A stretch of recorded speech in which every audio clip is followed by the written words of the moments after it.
Bonjour et bienvenue dans ce podcast Oser une autre voie qui est fait pour vous si vous avez envie de changer, de lâcher le perfectionnisme, de prendre soin de vous et du temps pour vous.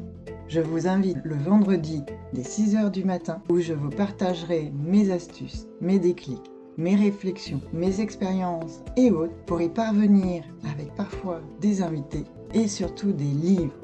Car je suis Sophie Am, bibliothérapeute et plus spécifiquement bibliocoach, ainsi que magnétiseuse à distance après reconversion et burn-out. Alors, osez, essayez, testez, passez à l'action et échangeons ensuite. Bonne écoute et je vous retrouve de suite pour un nouvel épisode. Bonjour les audacieuses, comment allez-vous aujourd'hui? C'est le dernier jour de janvier et comme la semaine dernière nous avons vu mes intentions pour prendre soin de moi et du temps pour moi ou encore plus pour cette année 2025, aujourd'hui je vais vous partager comment tenir ces intentions sur le long terme, sur la durée avec des astuces que j'ai testées.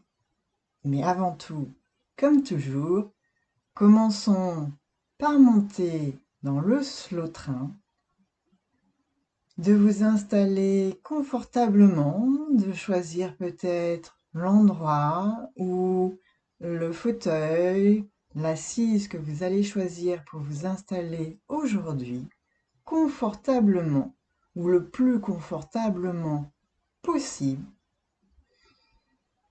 Expirez, lâchez, soufflez. Même expirez avec du bruit, même avec un râle si c'est nécessaire, si c'est utile pour vous, pour vraiment faire comprendre à votre corps que vous lâchez, que vous voulez vous détendre, lâcher la to-do list, les tracas, les soucis et autres. Répétez-le encore une deuxième fois. Et puis une troisième fois pour vraiment lâcher et informer votre nerf vague que vous voulez vous détendre, que vous le détendez, que là, c'est un moment pour vous, que vous prenez pour vous. Et comme toujours, vous pouvez mettre sur pause si besoin pour vraiment prendre ce temps, vous installer confortablement, vous mettre dans l'esprit, dans le corps, vraiment dans cette intention de prendre ce temps pour vous et avec plaisir. Voilà, c'est parfait. Et c'est parti aujourd'hui pour ce nouvel épisode, finir en beauté ce mois de janvier. Attention, si finalement la liste de mantras vous a plu, que c'est ce que vous voulez juste faire pour cette année, essayez de vous y tenir, c'est parfait, arrêtez là, puis vous verrez pour écouter une prochaine fois ou pour l'année prochaine cet épisode. Par contre, pour celles qui ont déjà une liste de mantras, qui ont déjà leur intention, qui l'ont peut-être déjà testé certaines intentions ou l'intention qu'elles veulent mettre aujourd'hui au goût du jour et c'est vraiment cette année 2025. Oui, ça peut être qu'une seule intention et c'est parfait et c'est très bien. C'est votre premier pas, votre point de départ et c'est l'essentiel. Donc, même avec une seule intention, maintenant que vous l'avez, que peut-être vous l'avez déjà testé, que vous sentez que vraiment, oui, vous voulez vous motiver pour cette année, voilà mes 6 astuces pour vraiment tenir cette intention ou ces intentions sur la durée. Premièrement, c'est une intention. Une intention, c'est pour vous, c'est pour soi. Ce n'est surtout pas pour faire plaisir aux autres. Même à son chéri, à sa famille, à ses enfants, peu importe pour qui vous voulez, vous vous sentez obligé de le faire, non, cela ne marchera pas. L'intention doit venir de vous et doit être pour vous. Ce n'est pas non plus parce que les autres le font que vous devez le faire aussi, que vous devez vous sentir obligé de le faire. Non, faites-le que si vous en avez envie, que si vous sentez que c'est pour vous, que vous voulez le faire pour vous. Ce n'est donc pas quelque chose parce que c'est à la mode, parce que c'est la norme, comme bouger parce que s'il faut bouger, manger 5 fruits et légumes parce que c'est conseillé, parce que c'est recommandé et autres, oui, très bien, mais cela ne marchera pas, ce n'est pas une intention pour vous. Et donc, si c'est pas une intention pour vous, arrêtez et recherchez. Modifiez peut-être cette intention, il y a peut-être un point de départ, car pour moi, comme je vous le disais lors de mes intentions personnelles, bouger pendant longtemps, faire du sport ou autre, c'était pas du tout quelque chose que j'arrivais, que je m'appropriais. Par contre, marcher parce que cela me fait du bien, cela m'aide pour mon ostéoporose, parce que ça me permet de monter en créativité, ça me permet de me défouler, de me décharger, que sais-je. Cela a différentes intentions, je peux les changer, mais en tout cas l'intention de départ de marcher tous les jours, oui, parce que je l'ai testé et parce que je m'en suis rendu compte que oui, j'en avais besoin et que ça fait partie maintenant, désormais, de mes rituels et encore de mon intention pour l'année 2025. D'ailleurs, le deuxième point, c'est pourquoi cette intention? Pourquoi vous avez choisi cette intention? Ça doit être un absolu, un essentiel, un indispensable.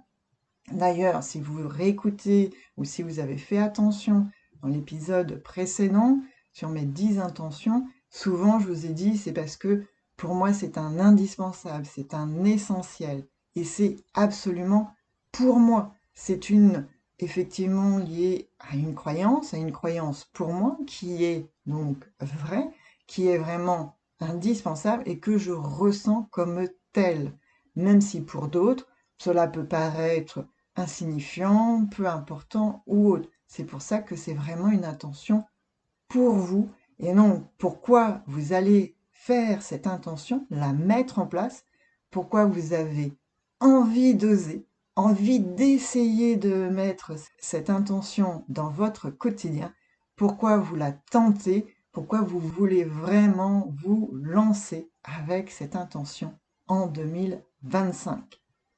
Ça, c'est ma deuxième astuce. La troisième, c'est commencer, oser et surtout amusez-vous. Oui, je vous le répète, osez et amusez-vous.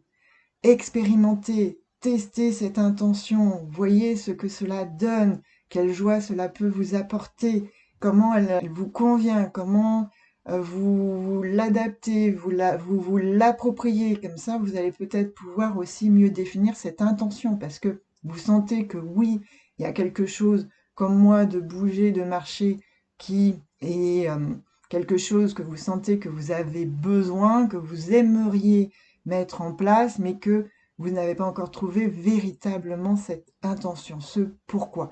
Alors, osez, essayez, expérimentez. Comme ça, cela va vous permettre de voir jusqu'à quel point c'est fait pour vous.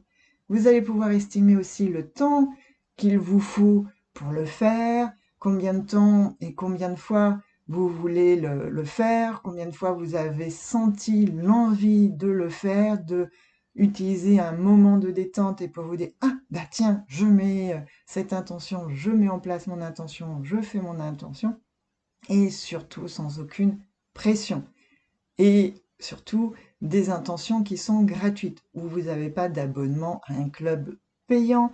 Si c'est lire, ça peut être gratuit parce que vous n'êtes pas obligé d'acheter des livres. D'abord, commencez peut-être avec des livres que vous avez, que vous pouvez trouver en bibliothèque, dans les boîtes à livres, auprès d'une amie ou de votre famille, que sais-je, pour voir si vraiment c'est cette intention que vous voulez mettre en place, combien de fois, et si vous voulez vraiment en acheter, achetez-les en librairie, c'est le même prix partout, et surtout, cela vous permettra de savoir et de tenir cette intention. En tout cas, pour moi, c'est vraiment ce qui a marché. C'est d'abord, j'ai osé, j'ai testé, j'ai commencé, sans pression, avec le moins de pression possible, en testant et vraiment en m'amusant, en essayant de me dire, ouais, bah tiens, si je marchais, tiens, si je le fais aujourd'hui, là, j'ai 10 minutes. Allons-y, il y a un rayon de soleil en plus, c'est encore mieux.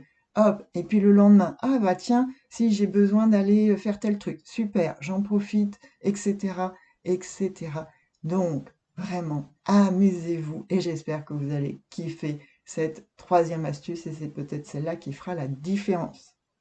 Quatrièmement, une fois que vous avez passé ces étapes, même si peut-être que pour vous ce ne sera pas dans cet ordre-là, et là, comme toujours, adaptez, faites, suivez votre intuition, posez un objectif réaliste et réalisable. Et surtout, au début, peut-être que prévoyez plutôt que une fois de temps en temps, plutôt que tous les jours, où c'est peut-être beaucoup trop challengeant, même si c'est votre idéal, votre objectif ultime à atteindre, pensez à mettre des étapes et à rendre cet objectif réaliste et réalisable sur le long terme pour maintenir le plaisir, cette envie de vraiment mettre en place cette intention pour vous et en lâchant la perfection. Oui, oui, même moi, je sais, ça a été aussi un des challenges, mais lâcher cette perfection de vouloir vraiment absolument le faire tous les jours. Essayez d'abord de temps en temps, puis petit à petit, vous verrez pour le mettre de plus en plus souvent dans votre agenda, de trouver du temps dans votre agenda, dans votre quotidien. Et puis, marcher, c'est pas forcément marcher dehors, faire une balade. Ça peut être dans votre jardin, ça peut être monter un certain nombre de fois des escaliers, ça peut être profiter de je vais faire des courses, et ben j'en profite, je prends conscience et je marche, j'en profite. C'est un moment pour mon intention de marcher. Donc, vraiment, poser cet objectif pour le garder ensuite plus tard, voir comment elle va s'intégrer et bien sûr, c'est en lien avec la cinquième étape, la cinquième astuce, suivez vos progrès. Car oui, sinon cela va être difficile. Des fois, vous allez avoir l'impression de jamais avoir le temps, de ne jamais l'avoir fait. Alors peut-être que certaines intentions, vous en avez besoin que de temps en temps. Elles vont pas être forcément tous les jours.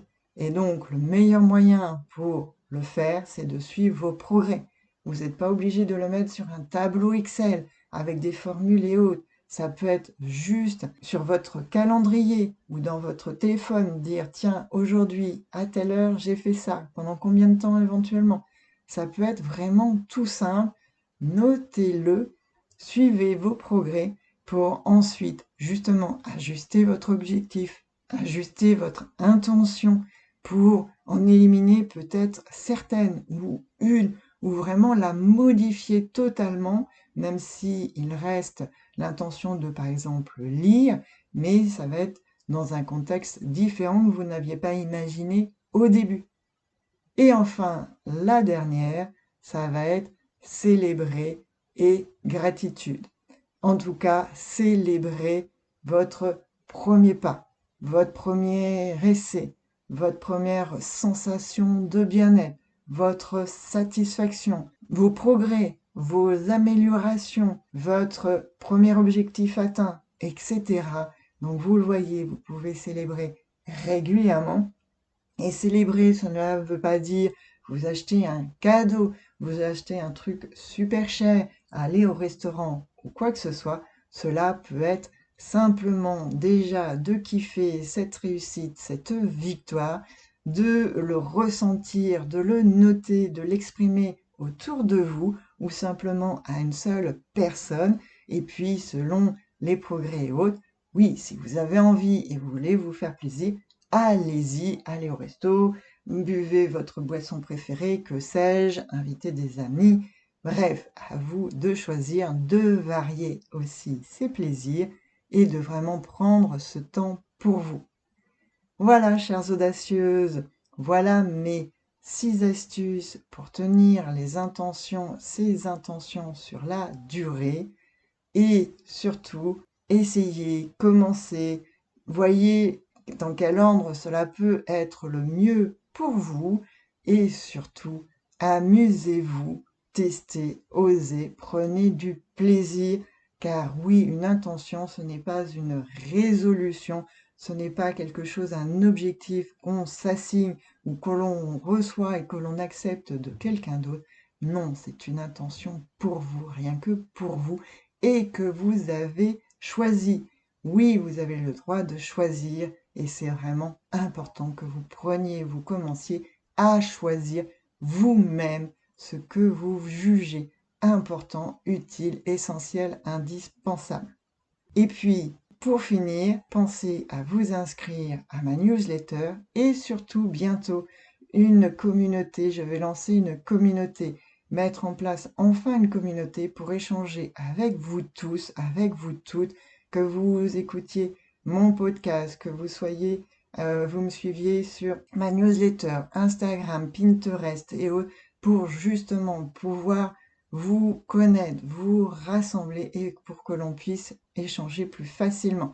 Car je suis sûre que je perds des commentaires sur certaines plateformes, mais pour être certaine de pouvoir vraiment échanger et parce que je le sais, moi-même, je suis timide et je préfère contacter la personne en privé, ce sera plus simple à travers la communauté d'échanger, de me parler, de venir me poser des questions ou autres. Et en plus, je pourrais même pour une question personnelle, répondre de manière générale ensuite à la communauté, car osez, si vous posez une question, cela pourra aussi répondre aux questions des autres que certaines n'osent encore moins que vous poser. Magnifique journée, magnifique week-end, amusez-vous avec ces intentions et sinon profitez simplement de votre mantra ou de votre liste de mantras. Pour commencer, chacun à son niveau et selon où elle en est et ce qu'elle a envie et besoin de mettre en place. Comme toujours, aucune obligation, ce n'est qu'une suggestion et une suggestion testée par moi-même et sur plusieurs années. Voilà, je vous laisse et je vous dis à très vite pour le prochain épisode. Et voilà, chers audacieux, c'est fini pour aujourd'hui et je vous remercie pour votre écoute. Prenez le temps de descendre du train ou, si vous pouvez, restez-y encore quelques instants. J'espère que ce moment entre nous vous a plu et si c'est le cas, abonnez-vous au podcast. Laissez-moi un commentaire et ou 5 étoiles sur votre plateforme préférée. Partagez-le aussi autour de vous. Vous pouvez également me retrouver sur mon site web ou par mail. Vous avez toutes mes coordonnées en dessous de l'épisode dans la partie description. Et en attendant le prochain épisode, prenez soin de vous.